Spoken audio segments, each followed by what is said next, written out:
औज़ुबिल्लाहि मिनश्शैतानिर्रजीम बिस्मिल्लाहिर्रहमानिर्रहीम। अस्सलामु अलैकुम नाज़रीन। न्यूज़ वन से बरकत रमज़ान नशरियात के साथ आपका मेज़बान शब्बीर अबू तालिब रोज़ाना की तरह आपकी खिदमत में हाज़िर है।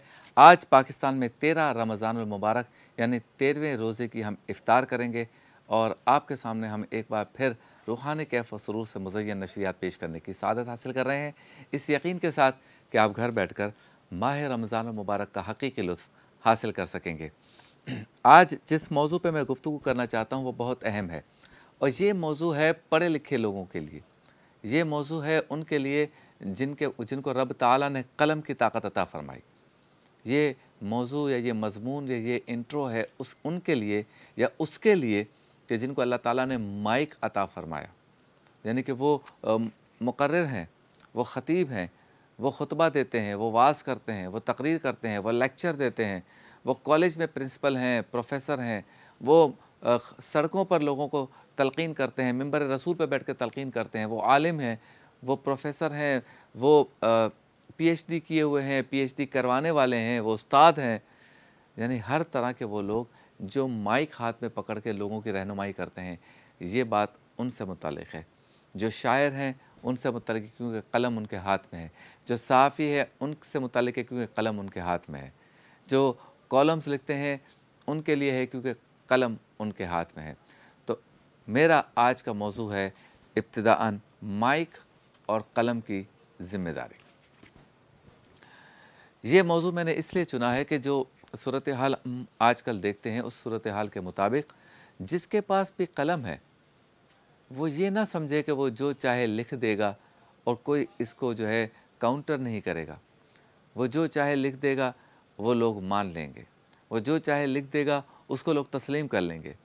जिसके हाथ में कलम है वो कतन ये ना समझे कि वो जो चाहे लिख देगा सामने वाला सह लेगा। आपकी इज़्ज़त है, आपकी तकरीम है, आपकी ताज़ीम है, आपका एहतराम है, सर आँखों पर है। आप शायर हैं, सहाफ़ी हैं, कॉलम निगार हैं, किताबों के मुसन्निफ़ हैं और शारे हैं यानी कि तशरीह करने वाले हैं, मुख्तलिफ़ शुरूहात लिखने वाले हैं, तफ़सीर करने वाले मुफ़स्सिर हैं। आप जिस शोबे में भी हैं और जो भी आप किताब लिखते हैं, अच्छी लिखते हैं, बुरी लिखते हैं, अगर कलम आपके हाथ में है तो आपकी ज़िम्मेदारी है कि इसका इस्तेमाल इस तरह से करें कि किसी की दिल आज़ारी ना हो और जो लिखें वो एथेंटिक हो, वो दलील के साथ हो, उसके सबूत मौजूद हों। ऐसा ना हो कि आप कहें कि मुझे जो दिल चाहे मैं लिख लूँगा, चाहे मेरे पास सबूत हो या ना हो। आप सच लिखें, आप हक़ लिखेंगे और आप बातिल को जो है वो मलिया मेट करने, उसके ख़िलाफ़ जिहाद करने का अज़्म करेंगे, आप बातिल के ख़िलाफ़ खड़े होने का अज़्म करेंगे, फिर आपकी कलम की इज़्ज़त है। बिल्कुल इसी तरह से जो हमारे यहाँ माइक है, ऐसा नहीं है कि जिसके पास माइक है वो जो चाहे बोलता रहे। जिसके पास माइक है वो जिसके ऊपर चाहे इल्ज़ाम लगा दे। जिसके पास माइक है वो जिस तरह की चाहे गुफ्तगू करे। जिसके पास माइक है वो जिस तरह की मन घड़त बातें कहे, चाहे वो रसूलुल्लाह के नाम से कह दे, अल्लाह के वलियों के नाम से कह दे, सहाबा कराम के नाम से कह दे, बुज़ुर्गों के नाम से कह दे। ऐसा नहीं है।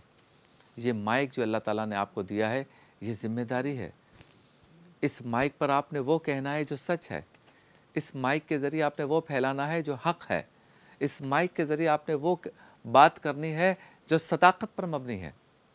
लिहाजा ये दोनों चीज़ें जिनका आज हमने तज़किरा किया है या कर रहे हैं और इसको हमने मौज़ूए बहस बनाया है, यानी कलम और माइक, ये रिस्की चीज़ें हैं। रिस्की चीज़ें, ये एक ख़तरा मोल लेने वाली चीज़ें हैं। जिसको कलम का इस्तेमाल नहीं आता वो ना लिखे, जिसे माइक का इस्तेमाल नहीं आता कि वहाँ क्या बोलना है वो ना बोले या ना माइक को पकड़े, ना माइक के पास खड़े ना हो, उसको ना थामे। उसको राइट नहीं होना चाहिए। कलम अगर आप ज़िम्मेदारी से इस्तेमाल नहीं कर सकते तो कलम उठाने का राइट नहीं होना चाहिए। माइक पर अगर आप ज़िम्मेदाराना बात नहीं कर सकते तो आपको गुफ्तगू करने का राइट नहीं होना चाहिए। इसीलिए हम जब ये कहते हैं कि कलम और माइक का इस्तेमाल ज़िम्मेदारी से हो, तो ये हम माशरे में आजकल देख रहे हैं। ऐसे लोगों के हाथ में माइक आ गया जिन्होंने मिंबर रसूल पर बैठकर लोगों को काफिर करार दिया। कितनी ख़राबी आई, कितने हज़ार लोग पाकिस्तान में मर गए। ऐसे लोग जिन्होंने जलसों में खड़े होकर माइक पर लोगों पे इल्ज़ामात लगाए कि इसके पूरे के पूरे ख़ानदान चोर हैं, और बदले में क्या हुआ कि फिर उनके हाथ में माइक आया, उन्होंने आपके ख़ानदान को चोर कह दिया। सबूत दोनों के पास नहीं है, दोनों ख़ानदान घूम फिर रहे हैं। जब आपके पास माइक आया, आपने किसी एक शख्स के ऊपर जो है वो कितने इल्ज़ामात लगा दिए, लेकिन वो कह रहा है कि मुझ पे साबित करो। साबित करने के लिए अदालत में जाते हैं, उनके पास कलम है, अदालत कलम का इस्तेमाल करके उसको बेगुनाह करार देती है। आप कहते हैं मैं मानता नहीं हूँ। मसला ये है कि कलम और माइक का इस्तेमाल मेरी आपकी मर्ज़ी से नहीं होगा। ये कुछ स्टैंडर्ड हैं जो माशरे ने तय किए हैं, जो दुनिया ने तय किए हैं, जो शरीयत ने तय किए। मिसाल के तौर पर कोई शख्स ये कहे कि मुझे मस्जिद का माइक दे दें, तो क्या करेंगे आप? मुझे मोहल्ले में मेरी 2 लोगों से लड़ाई है, मैं उनको गालियाँ दूँगा। कोई इजाज़त देगा उनको? कभी नहीं देगा। क्यों? माइक का इस्तेमाल सिर्फ ज़िम्मेदार लोग कर सकते हैं, और मस्जिद का माइक तो आप वैसे भी इस्तेमाल नहीं कर सकते। लेकिन हमारे मुल्क में ऐसा हुआ है। भाई, मस्जिद का माइक अगर पोलियो के कतरे पिलाने के लिए इस्तेमाल हो, समझ में आता है। कोई बच्चा गुमशुदगी का कोई मामला है, इस्तेमाल हो, समझ में आता है। गो के इसमें हम उलमाए कराम से राय ले लेते हैं, लेकिन मैं एक बात बता रहा हूँ, लेकिन मस्जिद का जो माइक है वो ज़ाती मामलात के लिए इस्तेमाल हो तो बिल्कुल इसी तरह मस्जिद के माइक को छोड़ दें। एक शख्स है, उसने ऐलान किया कि कल मैं फ़लाँ रोड पर जलसा करूँगा, चाहे जलसे में 2 आदमी हो। उसने पूरे मोहल्ले में माइक लगा दिए। अब माइक पकड़ कर वो जिसकी चाहे पगड़ी उछाल रहा है, क्या उसको इजाज़त है? नहीं। माइक का इस्तेमाल वही करे जो ज़िम्मेदार है। देखें, इसी माइक से आप पाकिस्तान को उरूज अता कर सकते हैं। अपने शहर कराची को, अपने शहर लाहौर को, अपने शहर मुल्तान को, अपने शहर फैसलाबाद को, अपने शहर मंडी बाउद्दीन को, अपने शहर कोयटा को, अपने शहर पेशावर को, ग्वादर को, सवात को, दालबंदी को आप उरूज अता कर सकते हैं। उसके हुकूक के लिए बात कर सकते हैं, उसकी अच्छाइयाँ बयान कर सकते हैं। अगर उसमें किसी इदारे की खामी है तो उसका जिक्र कर सकते हैं शाइस्तगी के साथ। और यही माइक अगर आप किसी गैर जिम्मेदार को दे दें, वो पाकिस्तान को बुरा भला कहना शुरू कर दे, पाकिस्तान के इदारों को बुरा भला कहना शुरू कर दे, अदलिया को बुरा कह दे, फ़ौज को बुरा कह दे। और हमारे यहाँ तो अलग मामला है, ऐसा अजीब मामला है कि जिसको अदलिया अच्छी लगती है वो कहता है पाकिस्तान के इदारों का एहतराम करो, लेकिन उसी को फ़ौज अच्छी नहीं लगती। जिसको फ़ौज अच्छी लगती है वो कहता है पाकिस्तान के इदारों का एहतराम करो, उसे अदलिया अच्छी नहीं लगती। भाई, हमें कहाँ फंसा दिया है? जिसको आपने वो मनसब दे दिया जिसका वो अहल नहीं है, जिसको आपने माइक दे दिया जिसको ज़िम्मेदाराना गुफ्तगू करना नहीं आती, जिसको आपने कलम दे दिया जिसको ज़िम्मेदाराना लिखना नहीं आता, वो तबाही फैला रहा है, फिर रही है, हर जगह तबाही फिर रही है। क्यों? हमने सही लोगों को सही जगह पे नहीं बिठाया और सही लोगों को कलम और माइक नहीं दिया। लिहाजा माशरे की ज़िम्मेदारी है कि वो जिसको माइक थमाए या देखे कि जिसने माइक पकड़ा है वो बंदा पाकिस्तान को, पाकिस्तान के हालात को, मुसलमानों को, मुसलमानों के हालात को, दीन को, दीन के मामलात को, आलमी और बैनुल-अक़वामी कवानीन को, मुल्क के कवानीन को, सबको जानता हो। मुझे याद है कराची, लाहौर, यहाँ तक कि झंग, पेशावर, ऐसे लोगों ने माइक पकड़े जो बज़ाहिर दीनदार लगते थे, लेकिन उन्होंने कह दिया ये काफिर है, ये काफिर है, ये काफिर है।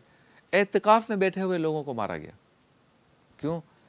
इस माइक और इस कलम का गलत इस्तेमाल हुआ। फिर ये ज़िम्मेदारी रियासत की भी है कि माइक पकड़ने के लिए जो बंदा आ रहा है वो बंदा माइक पकड़ के तकरीर कर सकता है या नहीं कर सकता, इसका फ़ैसला होना चाहिए। हमारे यहाँ जब आप किसी प्रोग्राम की परमिशन लेते हैं तो उसके नीचे लिखा होता है कि आप ये बात कर सकते हैं, ये नहीं कर सकते, लेकिन उसको नाफिज कौन करेगा? क्योंकि आपने परमिशन दे दी, नीचे सब कुछ लिख दिया, लेकिन जब बंदा तकरीर करने आया, सामने 5-10 हज़ार आदमी बैठा हुआ है, आप उसको कैसे रोकेंगे? वो 5-10 हज़ार आदमी पुलिस पे चढ़ जाते हैं, और जिसके पास आजकल तो 5-10 हज़ार आदमी है, वो चोर हो, डाकू हो, उसको अदालत बुलाए, उसको कानून नाफिज करने वाले इदारे बुलाए, वो नहीं आता। वो कहता है मेरे साथ लोग हैं, मैं नहीं आता, और आऊँगा तो सारी चीज़ें तोड़ दूँगा। यही चीज़ हमारे पिछले हुक्मरानों ने की, इस वक्त के हुक्मरान भी कर रहे हैं, इससे पिछले भी करते थे और भी करते हैं। इसमें उलमा और मजहबी जमातें भी शामिल हैं, सब यही कर रहे हैं। जिसके पास ताकत है वो कहता है कि मैं ताकत से माइक पकड़ूंगा, ताकत से कलम पकड़ूंगा, जो कलम पकड़ कर हक बात करता है उसकी बात नहीं मानूंगा, जो माइक पकड़कर हक बात करता है मैं उसकी बात नहीं मानूंगा। तो आप जब किसी की नहीं मानते और कलम और माइक गैर ज़िम्मेदार लोगों के हाथ में आ जाता है तो फिर मुल्क में, माशरे में तबाही होती है और इस्लाम का भी तशख़्ख़ुस ख़राब होता है। अल्लाह ताला हम सबको अमल की तौफ़ीक़ अता फ़रमाए और हमारे लीडर्स को, रहनुमाओं को और उलमा को बिलख़ुसूस अक़ल सलीम और ज़िम्मेदारी अता फ़रमाए। ब्रेक के बाद एक नेकी में होंगे शेड फाउंडेशन, बहुत ही बेहतरीन फलाही इदारा है, इनसे हम गुफ्तगू करेंगे। एहतियात लाजिम है में जिस्म पर तिल और मस्से निकालना, इस पर बात करेंगे हमारे हकीम शाह नज़ीर साहब। बरकत ज़िक्र मुस्तफ़ा में बच्चों और बच्चियों के माबेन होगा नातिया मुकाबला। बज़्म इल्म अक़ीदत में ना अहलों को मनसब देना पर गुफ्तगू होगी। इफ्तार मज़ेदार में ईज़ी कोरियन स्टेक बनेगी, साथ टैंक पाइनएप्पल लस्सी बनेगी और अल्लाह के वली में हज़रत सैयदना उस्मान बिन मज़ून का तज़किरा होगा। आखिर में बज़्म इफ्तार सजेगी, मिलकर यहाँ इफ्तार करेंगे, दुआएँ करेंगे, मुनाजात करेंगे, कभी हंसेंगे, कभी मुस्कुराएंगे और कभी रोएंगे, कभी आंसू बहाएंगे। मुख्तसर से वक़्फ़े के बाद